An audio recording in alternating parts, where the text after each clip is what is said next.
Good evening, I'm Simon Boxall in for Donna Bush with your CIGTV News Brief and Weather Forecast. Thanks for joining us.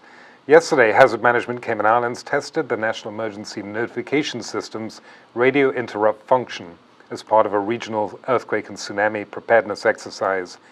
The agency also stress-tested an emergency alert mobile application currently in development as part of Phase 2 of the National Emergency Notification System. HMCI officials spoke to CIGTV about what Caymanians and residents can expect next as Phase 2 of the National Emergency Notification System rolls out, and took a behind-the-scenes look at the processes already in place to keep us all safe in the event of an earthquake or tsunami. What we're about to do, we're going to disseminate the National Emergency System as it relates to the mobile app. So for this particular example, which we're doing for the Carib Wave 2021, we're going to have this mobile device which has the app installed, which is a BlackBerry ad hoc app. We're going to have this notification sent out. So let me just quickly review my message. Alert. There we go. We would like to suggest to parents, talk to your school, find out what the plans are. We've been working with them here at Hazard Management. We've been working with them for the past 12 months. We've been actually practicing things like duck cover and hold for years with the schools, over 10 years. So I think it was a big wake-up call for many in the community, the January 28th event.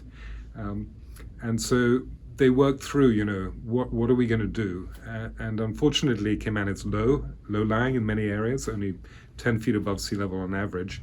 So in some cases, the procedures for responding to a tsunami are different based on where you're located. So we've been actually visiting each individual school in many cases, looking at the options that they have based on where they're located. And we really encourage parents, reach out to the schools, make sure that they that you're aware of what their plans are so you can actually feel confident yourselves. So what you're seeing here is actually the California Integrated Seismic Network, and the Hazard Management Cayman Islands utilize this platform for real-time or pretty much near real-time notifications for earthquake or any seismic event that occurs globally. But we took our attention focus, if you look carefully at this area that's highlighted in black, it gives us just events that occur within a particular radius of the Cayman Islands. So if this system basically provides us some form of alert, the screen pretty much goes red if there's an event that occurs within this region. So in essence, we pretty much have all of the various resources from the USGS, also pulling from different seismic networks across the globe and working with different partners, both international and regionally, especially with SEDEMA. So it's a collaborative effort, as again, but when we think about earthquakes, it doesn't affect just one island, it affects the region itself in most cases. So it's important for us to have the right tools and the right technology so we're able to assist and to make the public safe when the time requires. What we have here are a few quick reference charts that we've created, whether it's hurricane, tsunami, earthquake, or using a national emergency notification system. And we've developed these so that anyone in office, whether it's myself or the director or an admin person, they're able to come to these charts and look and see what steps need to be taken so that everyone in the office can get involved and there's no steps that are missed. We haven't delayed our response. And so it's just a quick reference because we don't have the time to turn to our plans. And if we aren't practicing constantly, or if we don't have real life events constantly, this will help jog on our memory so that we know exactly who to call, what to do, and where to go. For more information about hazard preparedness in the Cayman Islands, visit www.caymanprepared.gov.ky. Governor Martin Roper, Premier Alden McLaughlin, Deputy Governor Franz Manderson, Minister for Home Affairs Tara Rivers, and Minister for Finance and Economic Development Roy McTaggart led the audience at a special appreciation event for Her Majesty's Cayman Islands Prison Service last night. Held at the Kimpton Seafire Resort, the evening sought to shine a light on the unsung work by prison staff to look after the well-being and care of inmates and support them through their rehabilitation journey. The program included remarks from VIPs and prison leadership, which praised officers for their response to the challenges posed by the COVID-19 pandemic and a highly active hurricane season. I'm really delighted to be here tonight to show my appreciation for the contribution made by the prison service in the delivery of a critical public service. The prison service vision is to create safer, stronger, inclusive, and more resilient communities in the Cayman Islands. And if we look back over the last 12 months, we can see clear examples of how that vision was delivered. Whilst this event tonight is about giving thanks for all that you do on a daily basis, I would like to highlight and emphasize what you have done over the past year in particular. Whilst other prison services and other jurisdictions closed down services for prolonged periods, you did not. Whilst many other prison services in other jurisdictions experienced significant unrest, including riots, you did not. Frequent closures of regimes to enable disaster readiness arrangements to be implemented may have created cause for protest. In Cayman, this did not happen. And I understand that the COVID-19 restrictions in our prisons are now lifted. In many other parts of the world, this has not happened.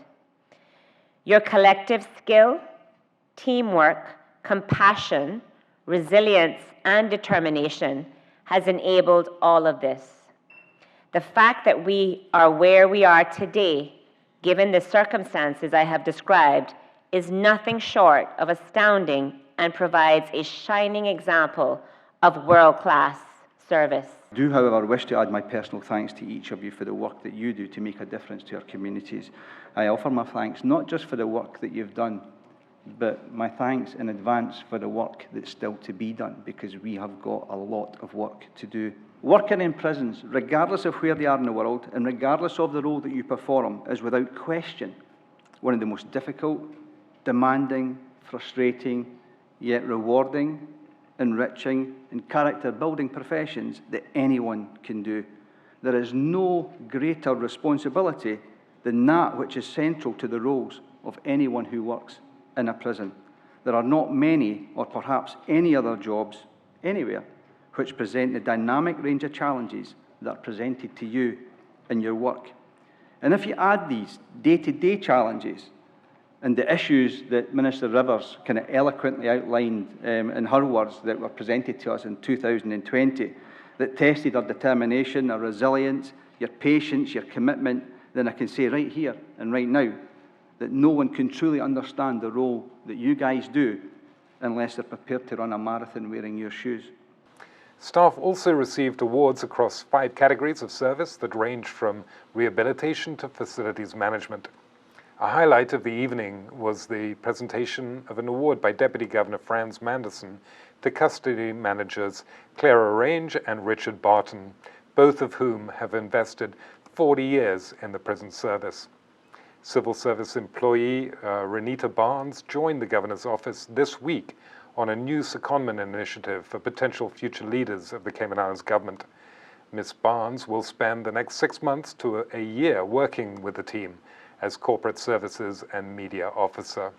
The secondment followed a competitive internal recruitment process. This is the first time a scheme of this type has run in the Governor's office, and it will give Renita a unique opportunity to learn about the relationship between the UK and the Cayman Islands. Turning to the weather, the synopsis calls for fresh northeasterly winds and rough seas to continue across the Cayman area for the next 24 hours in association with a strong high-pressure system over the western Atlantic Ocean. Radar images show isolated showers south of Grand Cayman, moving southwest. This evening, there will be partly cloudy skies with a 30% chance of passing showers. Temperatures will fall to the low 70s. Winds will be northeast at 15 to 20 knots with higher gusts. Seas will be rough with wave heights of 6 to 8 feet. A marine warning remains in effect. For the latest weather forecast, visit weather.gov.ky. And that ends today's news brief here on CIG Television. I'm Simon Boxall, inviting you to join us here again on Monday.